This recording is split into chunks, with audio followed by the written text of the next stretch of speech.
مرزا جیلمی صاحب نے سیدنا معاویہ رضی اللہ عنہ کے متعلق کہا ہے کہ وہ سیدنا علی رضی اللہ عنہ پر لعنت کرواتے تھے، اور پھر کہا ہے جو لعنت کرواتے تھے ان پر لعنت ہو۔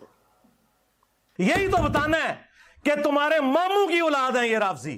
تمہارے ماموں نے یہ کام نہ ڈالا ہوتا ممبروں پہ حضرت علی پہ لعنت کرنے کا، تو آج خلفائے ثلاثہ کی داڑیاں نہ کھینچتی۔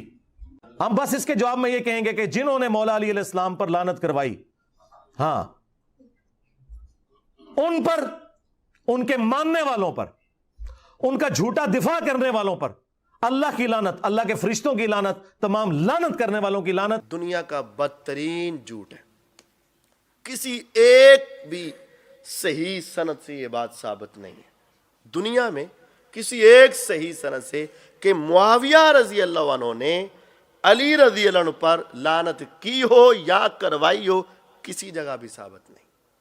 گالی دی ہو یا گالی دلوائی ہو، کسی جگہ ثابت نہیں۔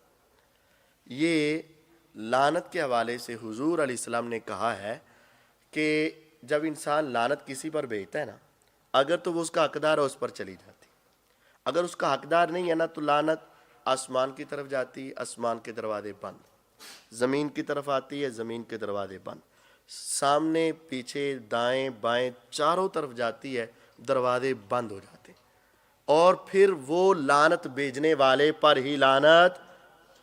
تو جب اس نے معاویہ رضی اللہ عنہ پر اگر لعنت بھیجی ہے تو ان کے اوپر کروڑوں پڑ جائیں، اور پڑھ رہی ہیں اور پڑھتی رہیں گی۔ اللہ کی قسم اٹھا کے کہتا ہوں، معاویہ رضی اللہ عنہ نے نہ اپنی زندگی میں لعنت بھیجی، نہ بجوائی، نہ گالی دی، نہ دلوائی۔ یہ دنیا کے بدترین جھوٹوں میں ایک جھوٹ یہ ہے، اور ہمیں یقین ہے ہم ان کے بارے میں کیا کہتے ہیں۔ ہم نے تو کچھ نہیں کہنا، حضور علیہ السلام نے کہہ دیا جس نے ناجائز کسی پر لعنت بھیجی وہ لعنت لوٹ کر اسی پر آ جائے گی۔ اگر یہ معاویہ رضی اللہ عنہ پر بھیجتا ہے تو پھر اس پر یقیناً پڑ چکی ہوگی، آپ کو پریشان ہونے کی ضرورت نہیں ہے۔